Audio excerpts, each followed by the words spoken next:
kabarnya? Alhamdulillah sehat. Apa ini satu suara dong? Gimana kabarnya? Baik.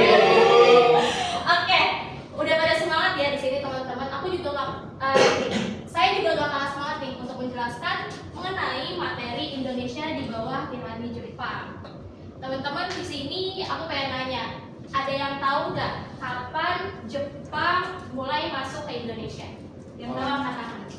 Boleh Pak. 1942. Bulannya bulan apa tuh? Bulan apa tuh? Bulan apa tuh? Tahu. Bulan apa tuh? Nggak tahu. Iya. Oke, bagus, pintar, betul banget di tahun 1942 teman-teman. Nah, jadi pendudukan Jepang di Indonesia itu berlangsung relatif singkat teman-teman. Dimulai di tahun 1942 kayak yang udah dijelasin sama Kakak, dan sampai tahun 1945. Nah, walaupun terbilang singkat, hal itu tuh dampaknya cukup besar teman-teman, karena bisa dibilang dengan pendudukan Jepang ini banyak banget faktor-faktor yang membuat bangsa Indonesia itu menjadi menderita gitu teman-teman. Karena kan dalam konteks ini Jepang itu memasuki perang Asia ya, yang ingin menguasai Asia Timur gitu. Jadi Jepang itu melakukan banyak banget eksploitasi di Indonesia. Nah, Jepang itu masuk ke Indonesia gak langsung masuk ya, gak langsung kayak weh kita masuk, enggak gitu teman-teman. Jadi secara bertahap. Nah, secara bertahapnya itu serangan demi serangan mereka lakukan, mulai dari daerah yang kaya akan sumber daya alam seperti Kalimantan, Sulawesi, Maluku, Sumatera, dan pulau-pulau lain. Sampai akhirnya Jepang ini berhasil buat menundukkan Belanda di Jawa yang akan kaya sumber daya manusia. Nah, bisa nih dijawab bagaimana reaksi bangsa Indonesia akan kedatangan Jepang? Siapa yang bisa? Kaget Bu, kaget. Siapa yang bisa? Siapa yang bisa Fikri? Menyambut kedatangan Jepang, karena waktu itu masyarakat Indonesia itu mengira bahwa Jepang itu sebagai pilihan mereka, sebagai saudara jauh juga, karena ada propaganda dari Jepang juga kan, terus ada ramalan juga dari Indonesia. Betul banget, pintar Fikri. Jatuh Bu. Ya, maaf ya musuh. Oke, betul banget. Jadi Jepang ini melakukan propaganda di Indonesia dengan mengklaim bahwa dirinya itu Jepang cahaya Asia, Jepang pelindung Asia, dan Jepang pemimpin Asia. Karena dengan propaganda tersebut, pasti rakyat Indonesia itu merasa luluh gitu, kayak wah gue punya saudara tua nih, gue udah lama banget 350 tahun gue dijajah sama Belanda, tapi akhirnya gue kedatangan saudara tua gue yang bakal melakukan bantuan gitu untuk menuju kemerdekaan. Nah, gimana sih cara Jepang ini melakukan propaganda tersebut? Nah, dimulai itu dari surat kabar teman-teman, karena saat itu kan surat kabar sangat banyak ya. Dan selanjutnya itu ada majalah, poster, sandiwara, film, siaran radio, hingga pengeras suara yang dipasang di desa-desa. Jadi Jepang ini berusaha menunjukkan bahwa dirinya itu saudara tua kita gitu, kayak sama-sama dari Asia, dan kita melakukan bantuan untuk membebaskan bangsa Indonesia dari cengkraman Belanda gitu teman-teman. Nah, tentunya dengan kedatangan Jepang ini kita punya banyak banget dampak dari pendudukan Jepang selama 3,5 tahun lamanya gitu. Dimulai dari aspek politik. Jepang ini membentuk organisasi semi militer seperti PETA, Heiho, dan Seinendan yang memberikan pengalaman militer kepada rakyat Indonesia yang bakal menjadi cikal bakal dari TNI. Lalu dari aspek sosial, penggunaan bahasa Indonesia dan budaya lokal meningkat karena kesadaran akan nasionalisme kita gitu teman-teman. Karena kan waktu zaman Belanda tuh setahu aku buat bahasa Indonesia sendiri masih sangat kurang ya digunakan. Jadi meskipun rakyat ini mengalami penderitaan besar, akhirnya kita tuh bisa menggunakan bahasa Indonesia saat itu. Nah, selanjutnya menerapkan kebijakan eksploitasi sumber daya alam dan manusia untuk mendukung perang yang menyebabkan kemiskinan, kelaparan, inflasi, serta penderitaan akibat sistem kerja paksa atau rusa. Dan selanjutnya itu ada aspek pendidikan. Jepang ini mengganti bahasa Belanda dengan bahasa Indonesia sebagai bahasa pengantar, tetapi membatasi akses pendidikan dan mengarahkan kurikulum untuk kepentingan perang sembari mendukung kebangkitan seni tradisional. Oke, selanjutnya masih ada. Jadi kita banyak banget ya dampak dari kedatangan Jepang di Indonesia ini. Selanjutnya itu ada aspek militer. Pelatihan rakyat dalam organisasi semi militer meningkatkan kapasitas perlawanan terhadap penjajah. Meskipun penindasan militer Jepang itu sangat keras teman-teman, makanya banyak taruna kita tuh yang gugur pada saat pelatihan dari militer Jepang. Nah selanjutnya itu ada aspek keagamaan. Jepang ini mendukung organisasi Islam pada saat itu ya. Nah organisasi apa sih? MIAI.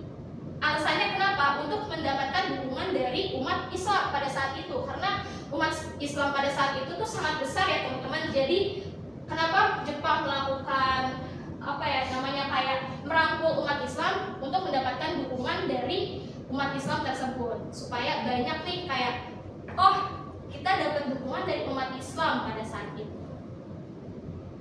Nah teman-teman tahu nggak, di sini ada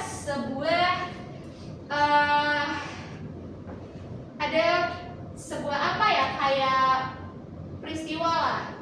peristiwa Jungun Yanfu teman-teman. Nah ini peristiwa sangat miris ya teman-teman. Kenapa? Karena pada saat itu perempuan-perempuan Indonesia menjadi budak seks lah bahasanya. Jadi banyak banget perempuan-perempuan Indonesia ini yang diambil paksa atau diculik dari desanya untuk dijadikan bahan penghibur pada saat itu. Karena sangat sayang sekali ya teman-teman, di Indonesia sendiri untuk Jungun Yanfu atau penyintasnya itu tidak dirangkul gitu oleh pemerintah. Padahal kalau misalkan kita melihat di negara Korea atau negara lain, Jungun Yanfu itu dirangkul gitu, bahkan diberikan kompensasi dari negara Jepangnya sendiri. Oke, pertanyaan selanjutnya, bagaimana bangsa Indonesia menghadapi tirani Jepang di masa pendudukannya? Ada yang tahu nggak? Ada yang tahu nggak? Ada yang tahu nggak? Ada yang tahu nggak? Apa tuh? Boleh. Oke. Siapa dulu? Sweet. Apa saja lagi Bu? Ya nggak apa-apa kan pinter berarti. Gimana tuh? Jadi bangsa Indonesia itu menghadapi tirani Jepang di masa pendudukannya itu terbagi menjadi dua. Pertama secara kooperatif dan non kooperatif. Nah, secara kooperatif itu kan berarti kerjasama ya, bisa melalui organisasi bentukan Jepang seperti Putra ataupun ya seperti itulah. Terus juga non kooperatif itu biasanya melibatkan bawah tanah seperti kelompok Supani seperti itu Bu. Betul. Pintar sekali Fikri. Farka mau jawab? Salah dulu. Ya. Masa gitu sih Farka? Nah benar banget teman-teman, secara kooperatif dan non kooperatif. Jadi kita juga melakukan perlawanan nih dengan adanya kedatangan Jepang di Indonesia gitu. Jadi secara politik ini kita mempertahankan hak kita gitu, melakukan perjuangan politik, perlawanan fisik dan diplomasi. Nah tokoh-tokohnya siapa aja teman-teman? Seperti yang kita kenal nih, tokoh-tokohnya ada Soekarno, Hatta, Ki Hajar Dewantara. Nah mereka ini memanfaatkan dukungan Jepang terhadap organisasi pribumi pada saat itu seperti Budi Utomo atau Indische Partij ya, untuk menggalang persatuan dan merencanakan kemerdekaan, termasuk melalui organisasi seperti Jawa Kokokai dan BPUPKI. Jadi mereka juga memanfaatkan janji Jepang untuk memberikan kemerdekaan pada 7 September 1944. Dan beberapa tokoh ini melakukan penyusupan nih ke dalam struktur kekuasaan Jepang untuk memperjuangkan kepentingan bangsa pada saat itu. Nah kalian tahu gak sih kalau misalkan dalam perjuangan kemerdekaan kita itu ternyata juga banyak banget tokoh-tokoh perempuan gitu ya teman-teman. Mungkin kita tahunya kayak BPUPKI didominasi oleh laki-laki gitu, padahal sebenarnya ada nih anggota dari BPUPKI yang ternyata seorang perempuan teman-teman, bernama Maria Ulfa, merupakan salah satu tokoh perempuan yang tergabung dalam BPUPKI. Nah, dia ini juga merupakan perempuan pertama gitu yang berhasil meraih gelar sarjana hukum dari Universitas Leiden. Jadi semasa penjajahan Jepang ini dia itu diajak untuk menjadi anggota dari BPUPKI teman-teman. Jadi pada saat dia di BPUPKI, dia ini memperjuangkan usulannya pada pasal 27 Undang-Undang Dasar 1945. Nah, di pasal tersebut tuh mengenai persamaan kedudukan warga negara dan hukum dan pemerintahan. Jadi kita tuh punya hak yang sama gitu satu antara lain. Ada lagi satu lagi teman-teman, tokoh dari BPUPKI yang juga menyuarakan haknya gitu untuk hak-hak perempuan di Indonesia, karena kan yang kita tahu pada saat itu hak-hak perempuan masih sangat kurang ya, karena masih kental banget patriarki. Jadi bernama Siti Sukaptina yang merupakan tokoh yang dikenal gigih memperjuangkan hak-hak perempuan Indonesia sejak masa kolonial. Ia ikut menyuarakan pentingnya Indonesia berparlemen dan agar perempuan dapat berpolitik serta duduk di parlemen, karena pada saat itu perempuan dianggap kayak kamu mah gak bisa nih kerja di parlemen, atau kamu gak bisa nih kerja di pemerintahan gitu, kerjanya di rumah aja. Nah, beliau ini melakukan hak-hak tersebut gitu biar bisa perempuan ini bekerja di parlemen atau bekerja di mana aja, sampai pada saat ini ya, karena hak-hak perjuangannya ini juga berhasil seperti yang kita lihat gitu. Di era sekarang banyak banget perempuan yang udah mulai kerja di parlementer atau kerja di DPRD atau DPR kayak gitu teman-teman. Nah, beliau juga duduk di panitia ketiga yang membahas tentang pembelaan tanah air. Nah, selanjutnya juga ada perlawanan secara fisik. Perlawanan ini dilakukan melalui pemberontakan seperti perlawanan peta di Blitar yang dipimpin oleh Supriyadi serta gerakan bawah tanah yang dipelopori tokoh seperti Sultan Syahrir dan Amir Syarifuddin yang menyebarkan propaganda anti Jepang. Selanjutnya itu ada sabotase terhadap kebijakan Jepang juga dilakukan secara pasif oleh rakyat gitu. Jadi nggak cuma tokoh-tokoh doang, rakyat juga melakukan sabotase gitu untuk mengurangi hasil produksi dan melarikan diri dari kerja paksa atau romusa gitu teman-teman. Nah, dalam pendidikan bahasa dan budaya, penggunaan bahasa Indonesia sebagai bahasa pengantar ini dan pelestarian dimanfaatkan untuk menanamkan semangat kebangsaan warga Indonesia pada saat itu. Dan selanjutnya, ini yang terakhir ya, sabar ya teman-teman, ini yang terakhir serius. Oke, selanjutnya kita ada perlawanan secara militer. Pelatihan yang dilakukan melalui organisasi semi militer seperti PETA, Seinendan, dan Heiho dijadikan bekal untuk persiapan revolusi fisik secara pasca kekalahan Jepang. Jadi pelatihan ini tuh juga memungkinkan pembentukan jaringan intelijen teman-teman. Jadi zaman dulu tuh emang udah banyak ya intelijen.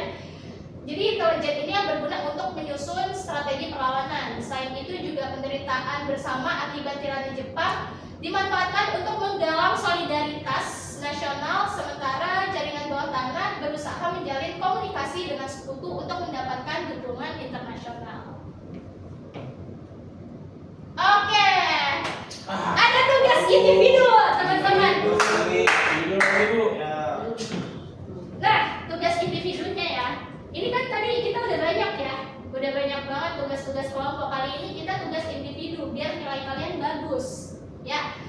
Jadi tugas individunya itu adalah membuat infografis atau poster digital dengan beberapa ketentuan sebagai berikut. Yang pertama itu memilih salah satu subtema politik atau pokoknya dampak-dampak ya, dampak politik, ekonomi, sosial, militer, kebudayaan, dan pendidikan.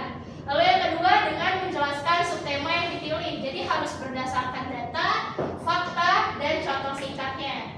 Nah, resolusinya itu yang bagus ya, jangan yang jelek. Resolusinya itu 1080 kali 1920 pixel. Dan minimal itu kertasnya A4, dan jangan lupa untuk memberikan sumber referensi. Deadline-nya kapan? Deadline-nya itu tanggal 29 Desember 2024. Jangan lupa untuk dikerjain ya teman-teman. Iya, Bu. Oke. Di sini ada yang mau nanya nggak terkait tugas atau terkait apapun itu?